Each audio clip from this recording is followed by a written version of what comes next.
Hello again. We've so far created a 2-column layout the automatic way and a 3-column layout the manual way, learning a ton about Flexbox and bricks along the way. So in this lesson, you're going to learn how to make layouts with columns of unequal widths. So far, our columns have all been equal widths. Now, if you don't specify a column width, bricks just makes all the columns equal width, which is why our 2-column section was 50-50 and our 3-column section was a third each column. In this lesson, we're going to create this little section. It's supposed to be a slick video that our fictitious building company have made, showing how great they are. The first column with the See for Yourself heading is a third, then the second column with the video takes up 2/3. So in this lesson, first I'll show you how to update one of the colors in the global color palette. We'll then create the new section with a 1/3, 2/3 column layout. You'll learn how to add video. That's with both the video element and the code element. You'll learn the keyboard shortcuts for quickly navigating around your structure without having to go to the structure panel. And finally, we'll edit the whole thing for responsive, especially making sure that our columns switch to 100% width when they're stacked on smaller screens. So I'll add a new section. I'll just click it in the elements list. I always go and check it out in the structure panel. Yep, all good. Again, our default section and container padding is already in place. Let's pop a different background color on this section, up into style. And background. Background color. Let's have our light BG color. It's a subtle difference, sure. In fact, it is so subtle, let's just darken that color slightly in the global palette. And I can show you how to tweak your global colors while we're here. So if I just overtype the color, let's make it slightly darker, F4. And I don't do anything else, that's now just hard-coded that color on this section only. So this section's background color isn't globally managed anymore. And that is not what we want. If I just hit save, well, that adds an entirely brand new color to the palette, see?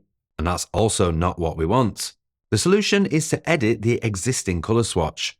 You might remember from the last module, to edit or name these colors, we have to come into list view. I'll just delete the extra color I added. Then to edit the light BG swatch, we click it, then edit. Now set the color. See the save button has turned green? Hit save. And now that's updated the color on this particular swatch. I'll pop back to grid view. It's got a green dot, which means that we've also set that color as the section background. Great. And anywhere else on the site that we've added this particular swatch, that will have updated to the new darker color as well. Now to add our 2 columns, let's add these the quick way. Select the container, because we want the columns inside the container. Click the layout icon. That's this one here we want, 33, 67. And once again, let's just check that in the structure panel. And yep, there's our 2 block elements that Bricks has renamed as columns. I'll click the left column first. Now let's come over into the style panel for this column to see what's going on. See the layout here has a yellow dot, meaning it has a value set somewhere in here. And there it is. The width of the column has been set to 33%. And then I'll click the second column and the width has been set to 67%. And that's really it. To have unequal column widths, you just set a specific width on each of them. Next, we set our column gap. So I'll select the direct parent of the columns. We can do that here in the panel. I keep closing the structure panel just to give us more room for the layout on my super zoomed in screen. You know the drill by now. In the Containers Content tab, down to column gap. 2.5 rem on desktop. I'll set row gap the same, which we don't need here, but it'll be ready on tablet if we decide to stack the columns. Again, we're going to be automating these gap values later and for all responsive screens in one go. I'll quickly add this content now. So drag a heading into column 1. Make it H2, overwrite the text, and then for the video, in the elements panel, I'll search for the video element. I'll drag it straight into the second column. While we're here, I'll briefly show you the settings for the video element, but I'll open the structure panel to select it because if I click it on the canvas, it just starts playing. So you can see that the video element gives you the choice of a few different video sources, YouTube, Vimeo, a video in your own media library, the URL of a file somewhere else, or even pulled in from a dynamic custom field or something like that. Alternatively, if you had some video embed code, you'd use the code element instead. To show you that, well, let me just quickly delete the video element. Then search for the code element. I'll use the keyboard shortcut for the elements panel again. I'll tab to it in the list and then hit the return key to add it to the canvas. Click to select it. I'll paste in some video embed code.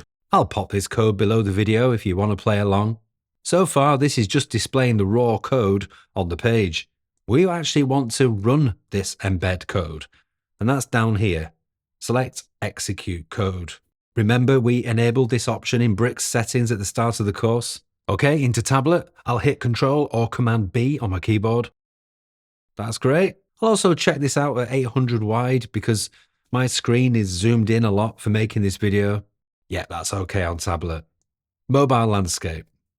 Okay, now they're stacked vertically, which is good. However, remember this. If I click on the first column and check out the width, notice it's still 33% coming down from the desktop. Let's change that to 100% for mobile. It just makes more sense when the columns are stacked for them to fill 100% of the space. Let's do the same for column 2. I need to select column 2, of course.